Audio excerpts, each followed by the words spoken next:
There you go. Give me something. Somebody give me some kind of liveliness. Hey, what's going on? Oh, yeah, there we go. There we go. Just fish seminar, you know. Hey, right?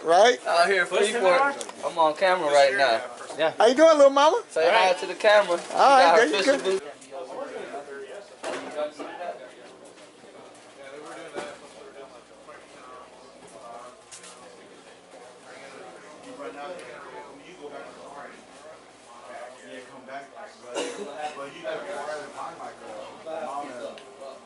Who y'all here to see, man? Somebody tell me who y'all here to see. I'm here to talk. You're here to talk. Okay, this guy's here to talk. So you guys are here to see this guy talk. Yeah. All right. I want to hear some of his secrets. That's what it is. The secret time. Okay, well, all the secrets gonna come out.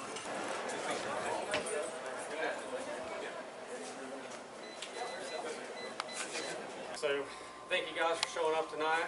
We're going to talk a little bit. I don't know where everybody fishes, but this is an open forum. So, if you guys have a question, feel free to ask. I'm gonna be 100% honest with you guys and tell you things that have helped me either cash checks or catch a lot of fish and be successful in chasing these greenfish that we love to chase. What they asked me to talk about was primarily this time of the year on the Delta, from what I would consider here till we get to the spawn. And this is the prime time, especially with this weather we had today. It's 70, felt like 70 degrees.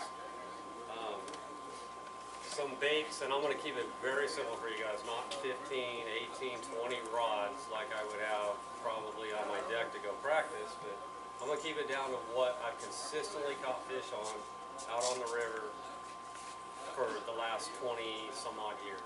And number one, starting at the end of January, would be a lipless crankbait.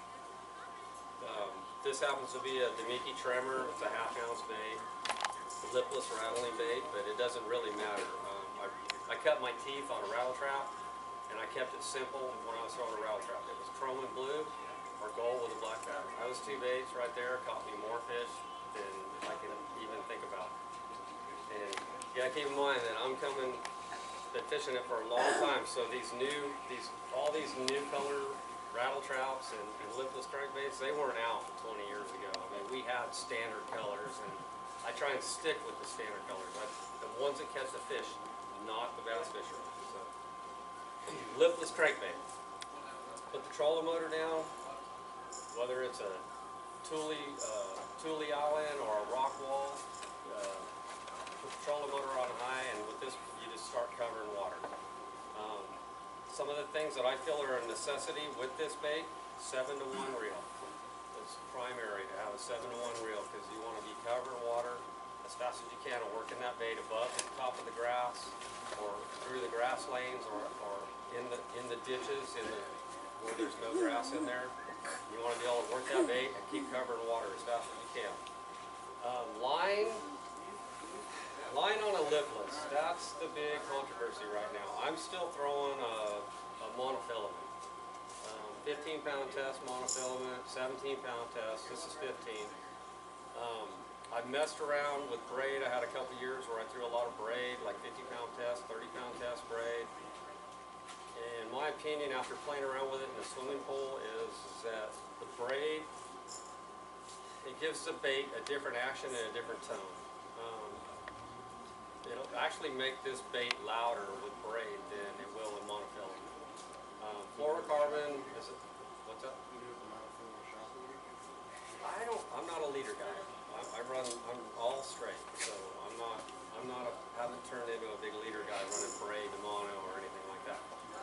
If you run a long enough leader, I don't think it changes the tone of the bait. It's what transpires up the line. I want that little bit of stretch in my line that goes along with that fish loading up on it, and I'm also throwing it on, this is like a medium action rod.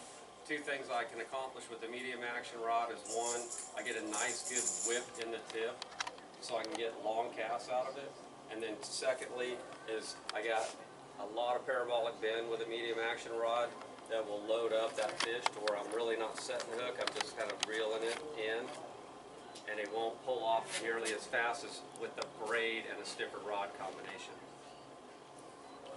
So, And I don't really think it matters as far as what brand monofilament you use. I mean, I'm a Seaguar guy, but I mean, I started out with Maxima. P-Line makes a good one. I mean, there's a lot of good Berkeley monofilament. It's all good. So, but that's what I throw, and I have experienced or played around with, like I said, the braid. And I've gone from 30-pound test for castability and 50-pound test for fightability, and then I've messed around with the fluorocarbons. And again, with the fluorocarbons, there's no stress with fluorocarbons, so you're kind of in the same boat as you are with the braid, except you don't, it doesn't accentuate the noise. It's a little bit, it's kind of the in-between. So, you know, if we're out here, if you're out on the river and we haven't had a lot of rain and the water's clear, I mean, you want your bait to be a little bit more subtle. You don't want it to, it doesn't need to be as noisy as if we just had 4 days of rain and the river's washed out and now we're throwing this in stained and muddy water. So, you know, those are things you got to think about. And then maybe the grass in the area that you're fishing, if it's, you know, a high tide and if you're in an area that you know has a lot of grass in it, that you might want to go to a fluoro or a braid, to where when you do hook up, that if they take you down the grass, you're going to have a little bit more power to fight them. But keep in mind, you're dealing with treble hooks. So unless you choose to take your rattle trap out of the box and change it over to 2 times or 4 times, you know, treble hooks, you have the possibility of opening that treble hook up if you only have 1 hook in that fish. That's my #1 go-to from February until, oh, probably mid-March. This is it's a stable that is always on the deck of my boat. All right, now we're going to go into one of my money makers. So, years and years ago, I started, many years ago, I just started taking an Arky head jig, half-ounce Arky head jig, and putting a speed crawl trailer on it, and I would go out and just cast it and just start winding it. Simple, easy bait to work, and started having some big success on it. And a good friend of mine, Greg Gutierrez, saw me doing it one day, and he thought I was just dragging a jig in the mud, because the Delta is primarily mud. So I'm like, yep, and that kind of became a joke for us for many years, that I was just dragging my jig in the mud. But probably for the last 15 years, I've been consistently catching fish from late January all the way through the spawn on what I would call a swim jig, which now swim jigs in this day have become ultimately way more popular. The heads have changed, the hooks have changed, everything's changed on them to be more of a swim jig. You know, 15 years ago, we just had a jig that I put a trailer on and swam it. So this one is tried and true. Years ago, we called this a dragonfly. The color-wise, it's just a black and blue. It's got a little bit of brown in it. It's more like a bluegill pattern, but we called it a dragonfly. In fact, back in the day, I think TNT Baits made me one that was called the Dragonfly. This one a buddy of mine makes for me, so it's not an Arky head. This is more like a pointed headed jig. So it comes through the reeds around the timber a little bit better than an Arky head, but it doesn't wobble the same. And that's where your swim jigs are gonna, where the difference of the swim jigs is gonna come in. An Arky head is like a traditional, almost like a football style jig, where given the right trailer, that it'll actually, the head will wobble in the water and give the bait some more action. Where when they came out, when the swim jigs really started hitting the market, they went to more of a pointing design so that they could steer it through timber or structure or reeds a little bit better. So the bait, you didn't want the bait to roll as much, because you didn't want that hook to roll over and catch a toolie, and then all of a sudden you're hung up and you gotta get the bait off the toolie. The trailers are endless on these. For the Delta, this is my #1. It's a Zoom speed crawl. I cut about a 1/4 inch off the top. I want it nice and compact, but I still want the legs to be free kicking. And I use this because it has so much action. The legs are constantly just kicking. moving water. I don't run any rattles on this. This is my silent bait. And what I like to really key on this, I have no problem going down a bare rock wall bait and casting it like you would a spinner bait or a crankbait. But primarily what I'm looking for, once we get this little bit of warming trend, or that water temperature starts to move up a little bit, and these fish are automatically, they're automatically thinking transition. So now they're going to go from their winter hiding spots to their pre-spawn feeding pattern. So I'm looking again. It's a moving bait, so I'm looking for the easy fish to catch. So I'm covering water, but what I really like, what I'm getting out is what I really start to like to look for is I like to look for those fresh, that juvenile tule growth on a flat or close to a spawning area where you have some juvenile reeds coming up, to where I can actually throw this maybe as far as I can cast it back to the bank and be able to work it all through these sparse reeds, where these fish are going to be up, eventually spawning, but now they're up just feeding and getting ready to fatten up. And I mean, this, to me, this is can be either or. This is can be a crawdad bait, or it could be a bluegill pattern bait. So it kind of serves the best of both worlds, where they're going to eat a crawdad or they're going to eat a bluegill, or, you know, this is not a shad imitation, which you can switch over to a shad. So with that being said, this is my trailer of preference. So will that work even like for striper even right now on the water's cool? I haven't caught a whole bunch of stripers on it. I mean, when I go striper fishing, it's swim based. When I've caught stripers by accident, it's been one here, one there on a variety of baits. So this is primarily this is my bait for searching for largemouth on the Delta. When you said you're casting it, you're throwing it like a 45 on a rock wall. Is most of your bites in that first 4 feet, or is it that second ledge that they're on? I would say so most. That's a good question. So I had 1 year out there with an FLW where this bite was just one of those, it was to die for. I mean, I'm talking 30, 40 fish each day that I was out there for 3 or 4 days. And on that particular day, I would have those bites to where I would get 2 cranks on and be hooked up. But I would say a majority, when we talk majority, about 80 to 85% of the bites would be when I was about 10 to 12 feet off the bank, maybe getting close to that outside grass line, where I was just slowly reeling it back to some other trailer grass. There is no wrong trailer. A lot of guys have had success, and I've had some success. Skinny dipper, a little skinny dipper, a Kitech trailer, some type of a swim bait trailer, the smaller speed crawl. And then when I do get into like, if I change colors and I want to go to a white one, which white ones work good, not just for bed fishing, but I'll take like a ribbon tail worm, cut part of the head off, and then I'll just run that just so that I have that. As much, I got a silent bait, so I'm looking for as much action on the trailer as I possibly can to create water movement, and which creates sound to the bass. So, swim jig, nice and easy. There's no rocket science in throwing this thing, literally. Throw it out, reel it back, hit a piece of grass, maybe flick it off, lift your rod up, however it takes, and just keep reeling it. And I gotta tell you, it's one of those things that you just breed confidence, and once you throw it enough, you will literally start catching fish on it. And some of my biggest, best days have come just on a swim jig. I've been out on Frank's track and figured out. That's the other thing about the Delta is, you know, figuring out that activity period where the best bite is: low tide, turn of the low, start of the incoming, top of the high.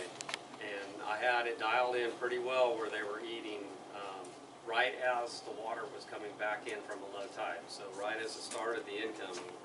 And if I was set up on the points in Frank's track, and when I say a point, it could be out in it could be in a cove but made a point, or it could be the points of the blowholes or the boat throughs that you guys go through that had any points with tulies on them, and the tulies were sparse that year.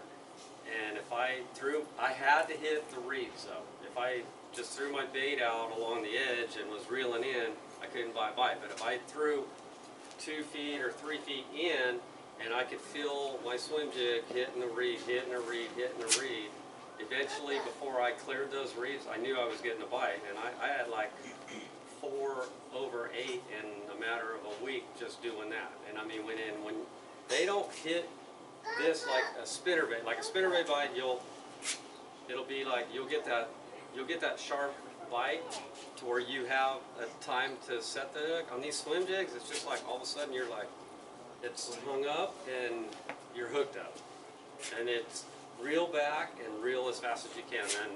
And I throw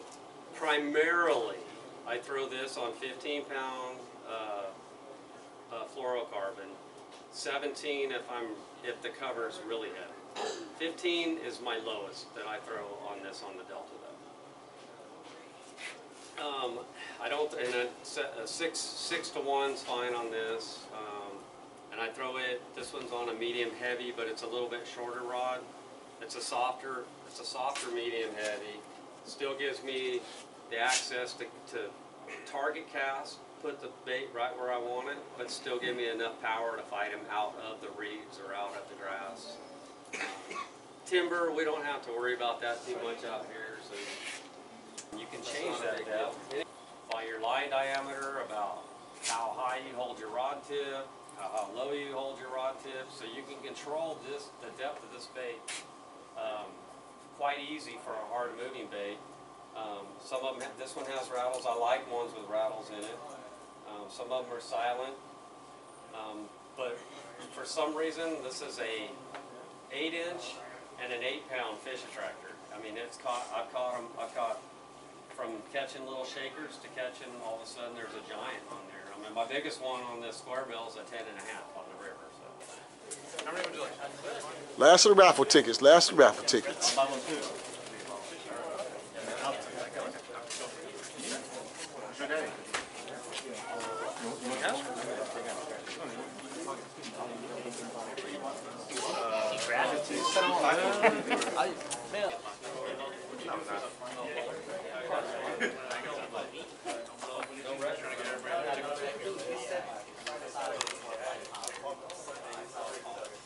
Make sure you mix them up good. I'm not even done selling them. All right. 5548. 5548. Ah, right in the front.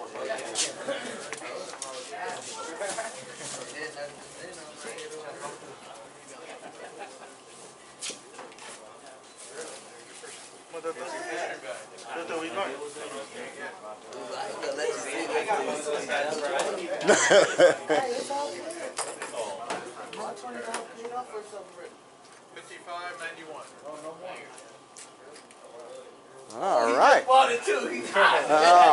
man. Taking it right there. Two fell out. Oh yeah, there you go. Which one do I like better? 5554. 5554. Yep. There you go.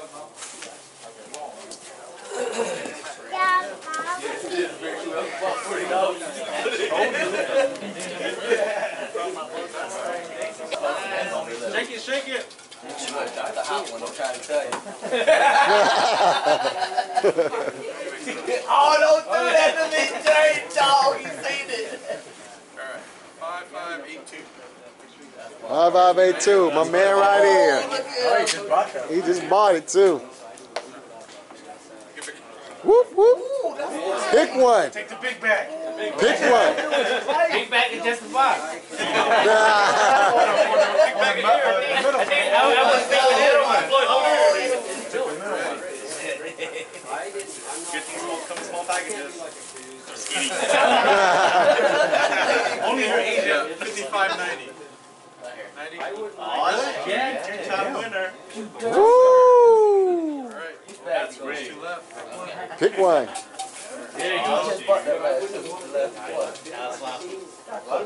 Prize, grand prize. What is it?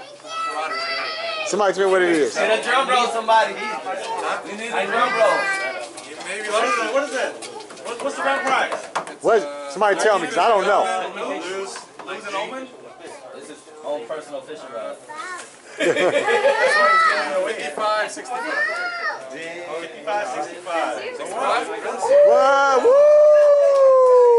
That $40 paid off good. Man, so you came up. Read the box? All right? Now with the real. I wouldn't have one because the tickets are taken down. We need on the outside. Okay, now what is this again? Because I'm not a fisherman, so tell me what is it? Slew's bait caster. Okay. That's a sweet looking rod right there, brother. It's the one. Okay, that's the one to have. You're going to have one. That's right. Ooh, Lordy. I buy that from you for $20. Gotta have a clown everywhere. Somebody gotta get theirs in. And I'll give you $5 for it right now. Right now. Good deal. $20.